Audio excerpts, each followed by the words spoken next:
Hello, guys. Welcome to the second from last episode on Shasha peer classes. It's been great talking to Farai and talking to you also. Hmm. So we started with mentorship, right? We started with self leadership, right? On the self leadership aspect, we talked about, that who are you, and we then created a framework around answering that question, which seems easy, but as we have experienced, is the hardest question to ask. So we created our framework called VIPs, right? Values, interest, personality, and strength, right? Then we talked about those in detail and how you can use that to then go to the next part of our segment, the mentorship, right? How to build relationships, how to nurture them, how to communicate, how to start even a relationship, right?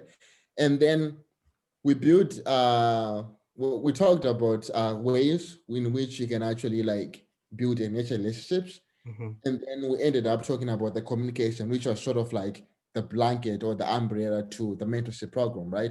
And we also had a framework which talked about the medium, the place, we talked about the frequency, we talked about the presentation and the language, and also the timing itself. So we equipped you with two very powerful frameworks, and we also gave said you our personal stories and also example of the work we do at as a bridge, right? Yeah. Now, those things are very important because they are sort of like all of them, they're sort of like resulting in this thing where we call by self-leadership plus mentorship is equals to the personal branding, right? And really personal branding are really two words, but they mean the same thing. There's this personal thing, right, which talks about your values, interest, your mission, understanding yourself, right? That VIPS, right? But the branding part is about now you have sort of like talked to your mentors, you have got external feedback, and now that personal branding now is a one word. It's now like going and telling your own story, right? Whether digitally, whether like meeting people in person, right? So that's now personal branding part. And there's one person who like exemplifies this whole process of personal branding, right? Through his work and through his like own personal experience. That's Farai, right? So Farai, what is personal branding? Like, let's start with that. What does personal branding mean to you, right? Because it may, be confusing to some people. People may it may be like sort of like an abstract concept. Like, Mm. what do we what do we mean when we Mm. say personal branding? I think to answer this question, we might use certain things. When you think about Apple, iPhone, when you think about Nike, Yeah. when you think about Motorola, LG, right? These are brands, right, which stand for something. When you talk about Ben and Jerry's, the ice cream company, Yes. right? It's more than just an ice cream company. It's one of my favorite brands. It stands for social justice and all these kind of things. So when you look at a company brand, it's about how us the people interact with a certain image and identity of a business. And the logo, the different colors and everything, these are artifacts of the brand, right? The images that it puts out. This is what we interact with. It's all part of the brand, right? The brand identity. So when you talk about a personal brand, it's, you know, if someone says Barack Obama or Michelle Obama or Michael Jackson Yes. or, you know, Robert LeBron. Mugabe, Yeah. whoever, there are ideas and thoughts that come out through just hearing their name and how Yes. you've interacted with them externally. You don't even know anything about them. You have never talked to Barack Obama. You've never had a conversation with him, but just hearing his name or hearing, Robert Mugabe, whatever, there are specific ideas that come to you about that. Same thing applies to us. It may not be on a global level, but it's on a macro level. Are you that kind of a person who, at your respective institution, your college or your company, if people say, you know, Joseph, are you associated with hard work, focus, or are you associated with lazy, not focused, always slacking? not reliable. So our personal brand does come through at so many levels. There is the visual aspect of it as well, which I think TK has touched on, around how do you portray yourself visually? Because as human beings, we're visual creatures. Sometimes your personal branding digitally can have a specific messaging, and it's all about interpretation, right? Because to you, it might feel like, oh, on this day, I'm just chilling at the pool with my cigar and my bottle of whiskey and, my shirtless, and I'm going to put that on my LinkedIn. It comes off with a certain messaging. Yeah. And already that has become part and parcel of your brand. Yes. But when you look at Nike, for example, it is this, tagline, just do it, right? And they pride themselves in constant innovation, in remaining ahead of the curve and being futuristic in their design. Same thing comes to you as an individual. Your values should come out through your branding, right? So what things do you care about? What things are you interested in?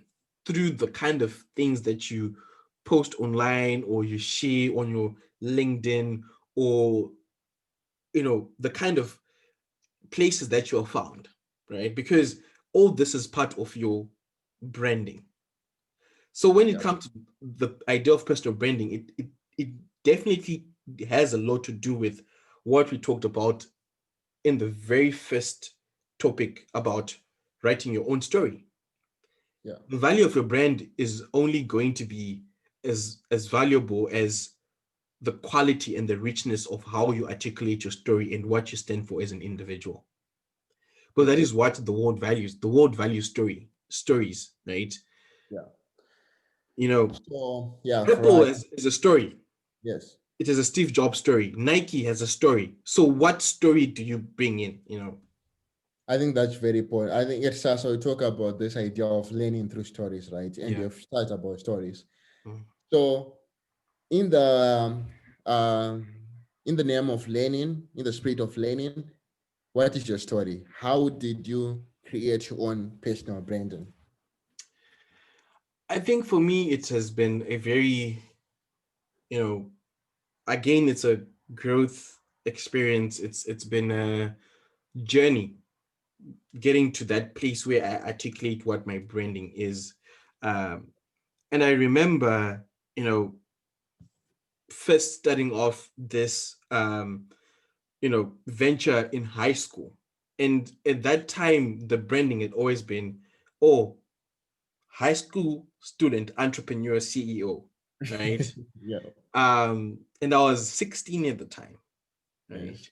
And I can't be 24 and still have the branding of, that high school young entrepreneur that started the business at 16. I Because the used to time, read in articles. Yeah. because the time is past, the time is past. Yeah. Um, so the more you get in deeper into yourself and get it and a deeper understanding of why you're doing certain things, the more you then realize, okay, maybe, I'm going to use my different social media platforms because I've got an audience or I've got people that I work with, and I want to use it for this particular purpose. So, for example, you know, my LinkedIn is built around the idea of, connecting people to ideas and opportunities, and expressing the work that we are doing through our white papers and conversations. Yes. So it's a place for learning for for Yeah. for me, specifically learning things that I'm passionate about, which we've been saying throughout this entire conversation. And then Facebook is a place where I will connect with people, but I'll also be very mindful about the social issues outside of my day-to-day work that I care about. So Yes. this could be stuff to do with Black Lives Matter, or climate change. So that's a different aspect of my branding on that particular platform. And then when you go to my Instagram, it's more of storytelling around education and the culture and the people that I meet when I travel, and the visual storytelling, right, about things that I care about, which are people and places. So all these things are part of my VIPs, right? So you're not going to see a different version of Farai in person versus a different version of me digitally. You all like, because sometimes you meet someone online and then you meet them in person and you're like, Sort of. this is different, right? Which is, Yeah, it it's the happens. world we live in, right? Exactly. And I Yeah, think the goal is always to be, very transparent and brand yourself the way that you live out your life. yeah, Because ideally, we create this pedestal identity of us online, um, which we are not anywhere close to. yeah, And I think through our bridge program, because we value the idea of authenticity and originality, we always push our mentors to say, look, don't go and say, I'm an entrepreneur, I have a big business, and I'm already thriving in my life. If you're still learning about entrepreneurship and you're inquiring, then that's part of your story at the moment. You don't lose anything by saying, I'm currently a seeker looking to explore and identify opportunities in entrepreneurship in that particular field. Whoever is going to look at your profile or whoever is going to be offering opportunities is going to come to you because you're open about what you're doing, right?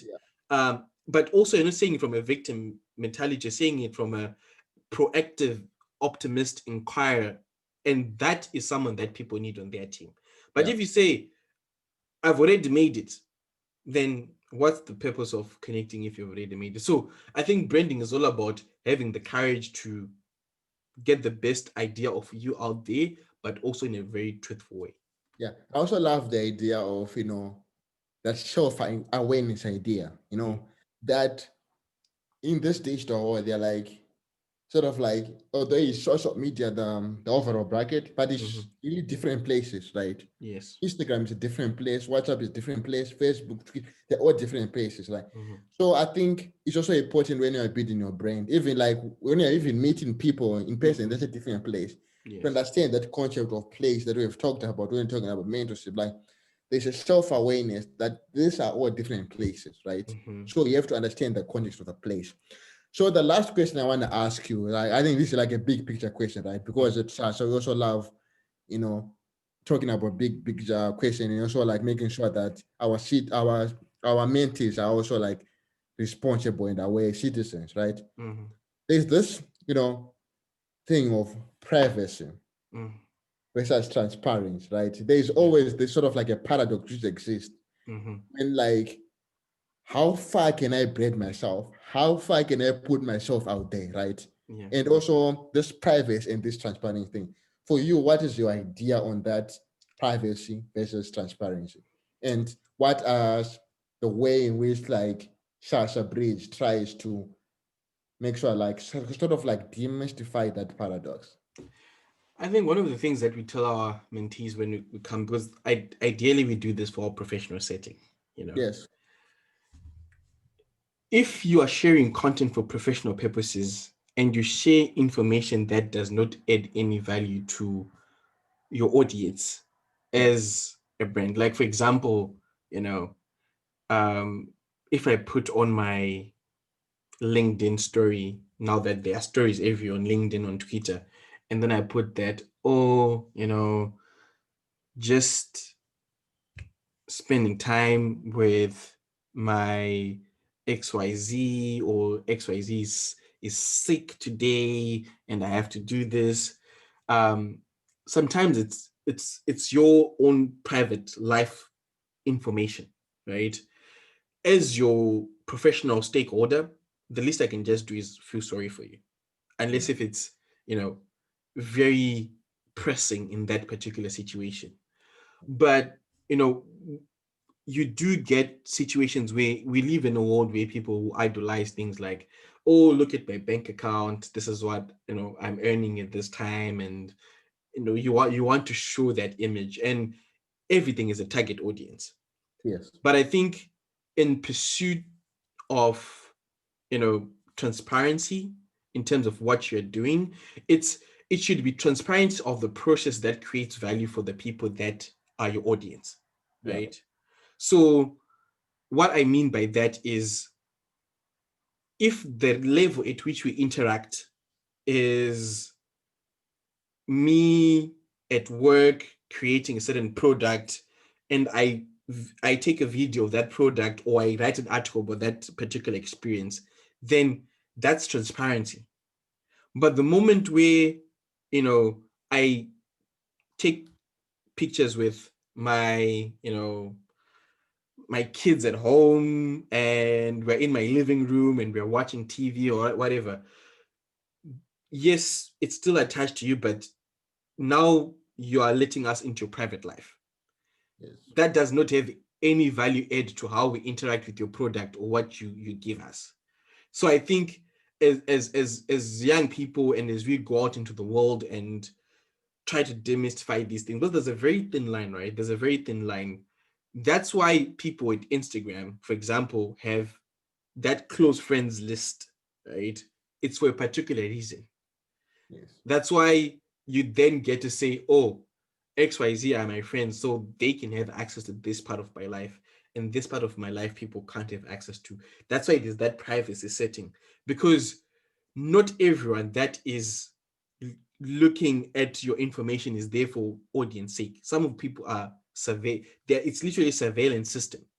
They are coming in to see your day-to-day life. And ladies and gentlemen, this thing called biohacking or mental hacking is a thing. Yeah. So the moment you're showing me, I've got this dog, I eat this food in this particular qualities, I've got this kid and everything, I'm already generating so much data. If someone wants to be very manipulative, they will ask you out and they will tell you about your dog's name, they will tell you about the food that you like, they'll tell you about everything that you want to hear. Yeah. And you end up thinking, oh my God, these people really care about me. We have a very authentic communication. No, you let me into your life, and now I have got access to information, Yeah. and I can use that against you. So people always need to be very, protective of their information, specifically in this day and age. It's good to share information. We get, esteem, value, and happiness with sharing experiences. But I think with younger generations, we're getting more and more, um, clever about Okay. these things. With Um, Snapchat, things disappear. yeah. When Facebook started, people had information just sticking on their walls forever and ever, Yeah. and then people could come dig them out. Then we realize, oh my God, like information has to disappear at some point. But it's always about creating your privacy. I think at the end of the day, what you owe to yourself and to your family and people close to you and loved ones is that privacy of getting to live your life for you, not for other people. Yeah, that's powerful, I think.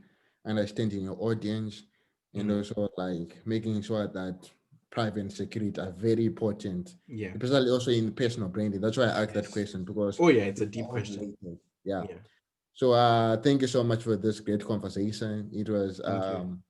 a very inspirational, very insightful, Mhm. and yeah, It was. It this has been was. fun. And this Thank last you. question got me thinking.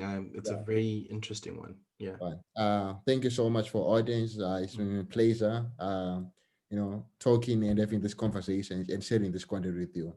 Thank you. Thank you. Have a good day, evening, wherever you are. Bye bye. Yeah.